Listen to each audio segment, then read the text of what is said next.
கடகராசிக்கு இந்த 2026 பிப்ரவரி மாதம் எப்படி இருக்குன்னு நம்ம பார்க்கலாங்க. கடகராசிக்கு ராசியாதிபதியான சந்திரன் 2ஆம் இடத்துலயே இருந்து ஸ்டார்ட் ஆகுதுன்னு இந்த மாதம். அப்போ பாத்தீங்கன்னா உங்களுக்கு தனஸ்தானம் வலுவா தான் இருக்கு. தனகாரகன் தனஸ்தானத்தையே பார்க்கறது ஒரு நல்ல அமைப்பா இருந்தாலும் அவர் பாவத்துவமா பார்க்கறது மட்டுமே கொஞ்சம் சங்கடங்கள் இருக்கு. அதனால பொருளாதார விஷயத்துல சில நெருக்கடிகள் இப்ப இருந்துட்டு தாங்க இருக்கு கடகராசிக்கு. கடகராசி பொறுத்தவரை எல்லாத்தையுமே அனுசரிச்சு போகக்கூடிய தன்மை இருக்கிறதுனால இவங்க எல்லாத்தையுமே பிராட் மைண்டா எடுத்துக்குவாங்க. ஆனாலும் பாத்தீங்கன்னா இவங்களுக்கு தான் கஷ்டங்களும் அதிகமா இருக்கும். எப்பவுமே ஒரு தாய் உள்ளத்தோட எல்லாத்தையுமே அனுசரிச்சு பழகிறதுனால இவங்களுக்குலாம் எல்லாத்துக்குமே பாத்தீங்கன்னா ஒரு ஈஸியா எடுக்கக்கூடிய தன்மை இருக்கு. அதனால இவங்க எல்லாத்தையும் அனுசரிச்சு போற கண்டிஷன்லயே இருக்கிறதுனால இவங்களுக்கு கஷ்டங்களும் எப்பவுமே அனுசரிச்சுட்டே இருக்கும். அதனால எந்த கஷ்டத்தையும் தாங்கக்கூடிய ராசி தாங்க இந்த கடகராசி. உங்களுக்கு 8ஆம் இடத்துலயே சூரியன் செவ்வாய் ராகு அப்படிங்கிற அமைப்புல இந்த மாதம் ஆரம்பிக்கிறதுனால உங்களுக்கு பாத்தீங்கன்னா வெளியூர் வெளிமாநிலத்துல இருந்து சில சங்கடங்கள் இருக்குங்க. வெளியூர்ல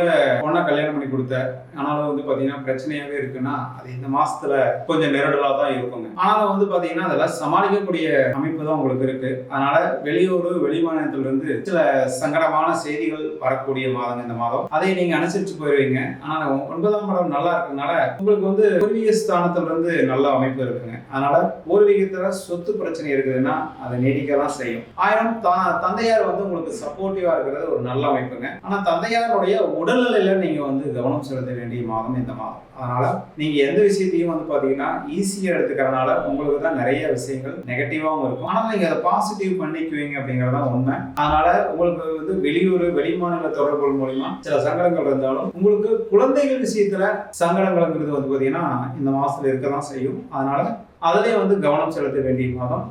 பாத்தீங்கன்னா குழந்தைகள் படிக்கிறாங்க, ரேங்க் எடுக்கிறாங்க, பட் எனக்கு சாட்டிஸ்ஃபைடா இல்லை அப்படிங்கிறவங்களுக்கெல்லாம் பாத்தீங்கன்னா குழந்தைகள் மூலமா கட்டாயம் நன்மைகள் இருக்கதான் செய்யும். ஆனால் அது நம்மளுக்கு திருப்திகரமா இல்லைங்கிறது அது நம்மளுடைய மன அமைப்பு பொறுத்தது. ஆயினும் கஷ்டங்கள்ங்கிறது பாத்தீங்கன்னா பெரிய லெவல்ல இருக்காது. நல்ல பாசிட்டிவான மாதம் தான் இந்த மாதம். இந்த மாதத்துல முதலீடுகளை மட்டும் நீங்க தவிர்க்க வேண்டிய மாதம் தான் இந்த மாதம். ஆல்ரெடி முதலீடு பண்ணி போயிட்டு இருக்குன்னா அதெல்லாம் தாராளமா பண்ணிக்கலாங்க, ஒன்றும் பிரச்சனை இல்லை, கண்டினியூ பண்ணிக்கலாம். ஆனா புதிய முதலீடுகள்ல நீங்க கட்டாயம் கவனம் செலுத்த வேண்டிய மாதம் இந்த மாதம். இந்த மாதத்துல நீங்க எடுக்கக்கூடிய அனைத்து முடிவுகளும் உங்களுக்கு பாசிட்டிவா இருந்தாலும் புதிய முதலீடுகள் மட்டும் தேவையில்லாத மாதம் இந்த மாதம். எப்பவுமே கடகராசிக்கு பாத்தீங்கன்னா ஆக மொத்தம் உங்களுக்கு புதிய முதலீடுகளில் கவனம் செலுத்த வேண்டிய அற்புதமான மாதம் இந்த மாதம். இந்த மாதத்துல நீங்க தாராளமா பழைய தொழில கண்டினியூவா சிறப்பா பண்ணக்கூடிய நல்ல மாதம் இந்த மாதம். நன்றி.